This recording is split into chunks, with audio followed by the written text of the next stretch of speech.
I'm going to be completely honest with you, and I didn't know if my postpartum recovery this time around with VP Laurel Rain, my fourth, would be as good. I felt like I had been through so much that my body has been treated like a rubber band that's been stretched out, and then asking those connective tissues to please come back together postpartum. I gained between 30 and 35 pounds each pregnancy. This pregnancy, I gained 36 pounds, and I just felt so far from myself. It had been a long time since I had run, and I stopped at about 20 weeks is when it started hurting. And so I just felt so distant from myself.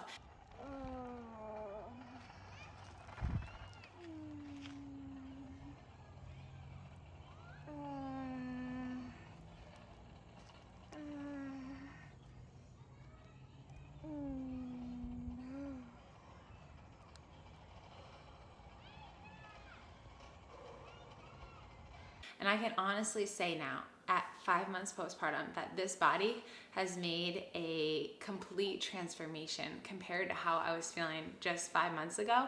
And I'm not just talking about aesthetics, although that is part of it, that came too, but I'm talking about the integrity of my core, my pelvic floor, feeling confident, feeling strong, having my cardio back again, and feeling like I recognize this body. And if you're a mom, you might know what I mean when I say that, because our bodies feel almost foreign after having a baby, and that is totally normal. It's part of the healing process. But I'm here to give you some hope and encouragement that wherever you're at right now, if you're not happy with it, if you're not pleased or feeling like your best, know that it doesn't need to be your end state, that you can still make gains, that you can get stronger, leaner, faster, more toned, more agile, more flexible if you put in the work. So I just graduated my 12-week post-pregnancy plan last week. It took me 14 weeks to finish. We had Thanksgiving, Christmas, New Year's, and a move thrown in there. And I'm so proud of myself for finishing in 14 weeks. It's okay if you fall a little bit behind like I did. You just pick back up, cross out those workouts as you move through them, and continue going. Don't let a little hiccup or more than one hiccup cause you to quit. My hope is that this video removes any self-induced limits that you have put on yourself as a mother, because your best is not behind you. Your best, most rewarded, sincerely proud feelings, they're ahead of you. They're just waiting for you to earn them, because it's something that you can't buy. You have to put in the work and earn it yourself in order to feel that confidence and feel so like yourself again. Really recommend getting in a routine. This is going to look differently whether you are working and how many kids you have, or if you're homeschooling potentially. What worked for me tends to be morning workouts, and that's what I do. I do it after breakfast when all of the kids have been fed and happy, and typically during Laurel's first nap. Sometimes she's awake for it, many times she's sleeping during it, and that works really well for me to be up with Ava. Ava almost always joins in with me or does her own activity on the side, and having that consistency helped both her and I, because she would say, "It's workout time, mommy," and I'd say, "Yes, it is." And on days that I didn't have the 12-week post-pregnancy plan, it's 4 days per week, we typically just go out for a walk and keep that schedule and keep that routine of she would bike or scooter, and we get outside and get some vitamin D for all of us, including Laurel, and that's where she would take her nap. My Diastasis Recti, the ab gap, was a big 3. Now, women who have been 4, 5, and 6 finger widths wide, especially my twin and triplet moms on the 12-week post-pregnancy plan, have successfully closed theirs back down to 2. So I know that it's possible, and I've seen thousands of you do this. But still, when you're in the moment, when it's you, and you're like, holy cow, my abs are 3 finger widths apart. How are they ever going to come back together? Even for me, it's scary and it's daunting, but they did. By phase 3, my abs had come back together to 1.5 finger widths. Hi ladies, this is Vivi Laurel, and she is down here doing Ab Camp 3 with me. I just wanted to celebrate this success because my Diastasis Recti was at a full 3 finger widths wide when I was postpartum and 2 months postpartum, meaning between my abs, I could fit 3 full fingers in there, maybe even 3.5.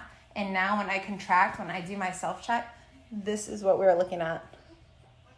This is the difference. So none below the navel, but one at the navel and one above the navel. So the integrity is coming back, and this is just a huge difference when literally 3 fingers were plunging and my abs were on the sides before. And then by the end, a solid 1 finger width gap, which is very normal, even for women who have never had babies and for men, because remember the rectus abdominis muscles, they're 2 long separate sheets of muscles. So they'll never be totally all the way together. So 1 finger width gap, healed the diastasis recti. My weight was something I didn't monitor this time. I didn't want the stress of weighing myself each day or each week. So I literally just put our scale in the closet and didn't weigh myself to this past week. And I'm exactly my pre-pregnancy weight, and I'm nursing. So I lost 35 pounds since having Laurel without any restricted dieting and without the mental torment of the daily yo-yoing ups and downs due to hydration or due to breast milk being engorged or being empty, and not having that worry or stress. Instead, I said, you know what, I'm just gonna nourish my body, eat well, try not to overeat. I followed my same guidance that I shared in my how to not gain weight video, and it really worked for me. I just ate intuitively. Nothing was off limits. I eat dessert on a regular basis, actually eat dessert every day, and I try not to eat too many fried foods. We don't go out to eat that much, both to save money and because I want to eat healthier. Foods that I've been eating on a daily basis include my pesto eggs breakfast on sourdough and the green smoothie that's in my mom cookbook. It's an afternoon pick-me-up smoothie. Sometimes I have it around 3 or 4, like when I'm really getting a craving for sweets, and that kind of takes it away, and it is so nourishing and delicious. We've been eating the trail granola as a regular grab-and-go snack, and the chicken broccoli rice bowl has been a go-to probably every single week for the past 2 to 3 months because it's so easy. My kids love it. It's a 1-pot meal. Made the stir fry pretty often. The bacon basil wraps, amazing. That's been my favorite lunch, along with the kale salad and rocket fuel salad. So lots of good food in my mom cookbook that I feel like has really been fueling my body well. Would you like to do some belly time? Okay, right under here. We have a little baby Einstein play gym, except we call it SeaWorld because it's like a sea turtle and fish. So that's what Laurel's in right now. Let's talk about taking care of the stomach. I do Bangkok belly binding starting at 2 days postpartum, but I'm also a fan of the 3-piece that's on Amazon, and that's kind of just the dummy, easy way. You apply 1 piece at a time over time. You don't just start with all 3 pieces. I choose to do Bangkok belly binding because I think it's really aesthetically beautiful. You can wear it over a nursing tank top. That's what I do, and that way you still have access. And then it is so adjustable that you can start all the way at your ribs if you're a long torso woman like me, and then go all the way down to the pelvis. Or if you delivered via C-section, you choose how low you want it to go so that you're not strapping down over your sensitive incision site that is healing. Wearing a Bangkok belly binding is going to help excess fluids leave the body a little bit faster so that you aren't holding on to water and blood that you don't need for as long. Postpartum bleeding still lasts a while. Mine lasts about a month. Keep in mind, around the size of a dinner plate in your uterus, the lining of your uterus needs to shed and come out. So we can't stop that process from happening. It's totally natural. Wearing a belly binding can just kind of put downward pressure on and make sure everything exits the body the way that we want it to. I apply coconut oil for my first 3 months postpartum. That's something I apply every single day during pregnancy in order to keep my skin nice and moisturized. I recommend doing it after you get out of the shower when your skin pores are nice and open and receptive to receiving moisture. I'm a firm believer in not exercising before you get the all clear from your doctor or midwife to exercise. So I didn't do any exercise before I got the go at my 6-week checkup, but I did do walking about 5 days per week and worked myself all the way up to an hour long of walking with the stroller and with the dogs, and getting out there was really helpful for my mood. And just being an athletic woman, being able to get that movement in helps you feel like yourself, because staying inside all the time can be extremely depressing for people who are used to being active and exercising and that being a normal boost of dopamine. When you take that away postpartum, when you're told not to work out for 6 or 9 weeks, it can be really difficult and potentially add to any postpartum depression. So getting outside is going to give yourself that vitamin D and dopamine boost, both of which fight postpartum depression. And it's also just a great start for your metabolism and the best, earliest, safest way to allow your pelvic floor muscles to learn how to re-engage with the innermost abdominal muscles, the transverse abdominis, and a functional movement, walking. When I started the 12-week post-pregnancy plan, I felt like my abs were jello, like my body couldn't even pull them in if it wanted to. It's almost like they weren't functioning, and that makes sense because you lose your mind-body awareness, the proprioception of how to engage your pelvic floor and your transverse abdominis and your rectus abdominis properly when you're pregnant, because the uterus and baby pushes your muscles so far apart that they're not engaging properly.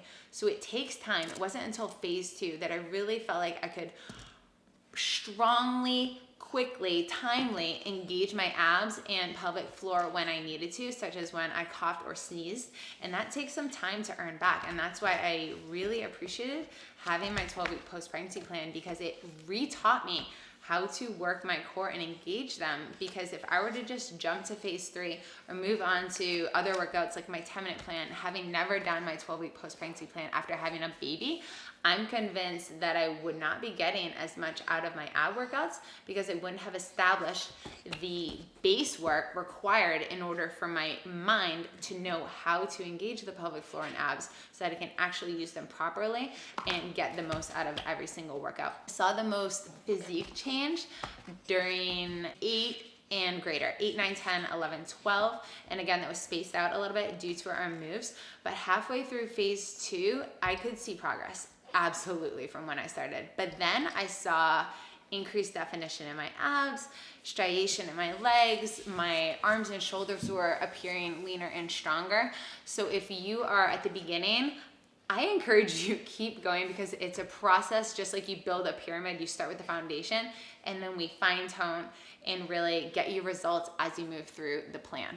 I need you to know that there were days that I was so motivated and excited to work out, and then there were other days where I just felt lazy and I wanted to create an excuse or a reason why I couldn't train. Typically the easiest one is lack of time, that I don't have time. I'm a mom of 4. I'm running GlowBodyPT. I'm a military spouse and often running this home by myself.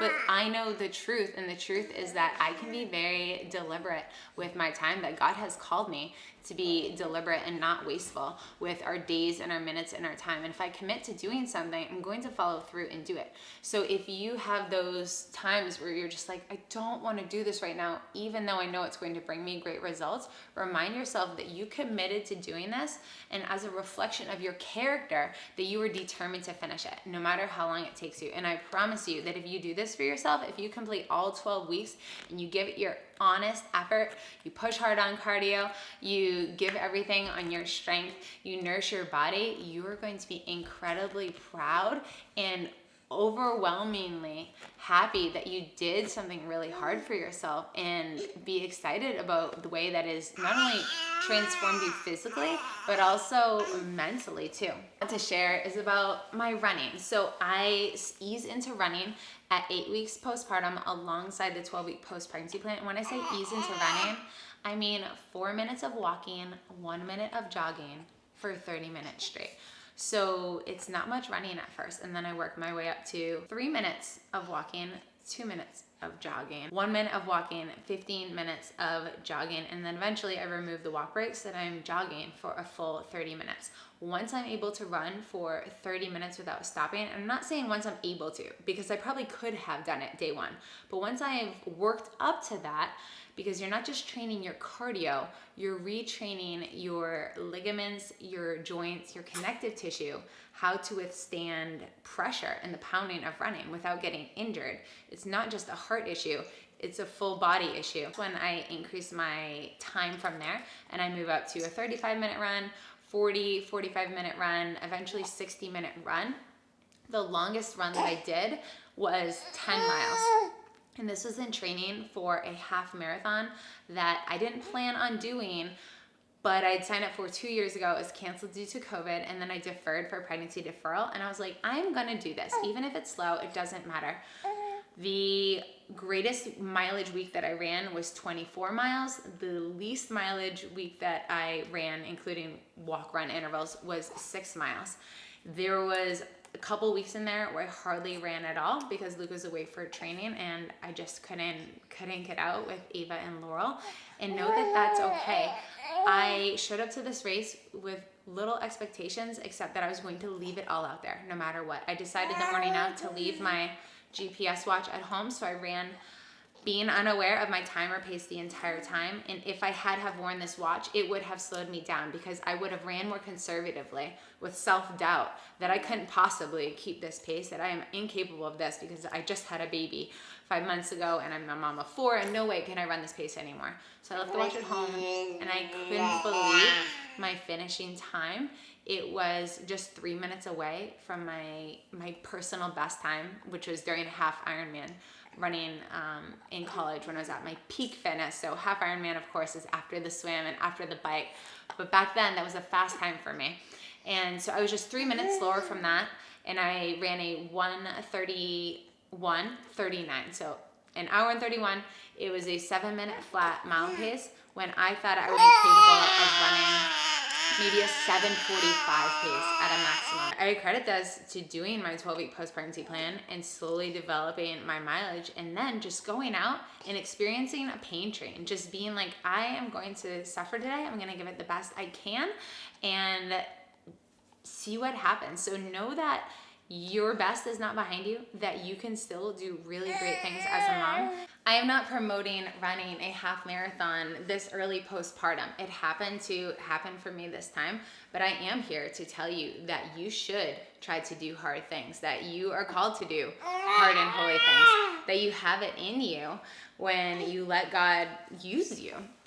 I want you to know that if you are a nursing mom or formula feeding mom, that I understand when you are up at night not getting adequate quality or quantity of sleep, that it is exhausting and draining, that it wears on your patience and your feeling of willingness to serve and to be selfless and giving to your family. I know those feelings, yet I can also sit here and tell you with full confidence and without a shed of a doubt that doing my 12-week post-pregnancy plan is going to change your life, both in how you treat your family and motherhood, how you value and prioritize your time, how you look and feel and function, and your health, and the example that you're setting for your family.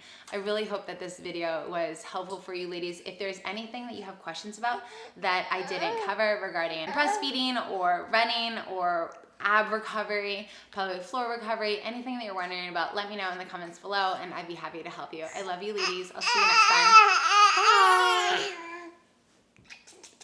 Bye. Love you.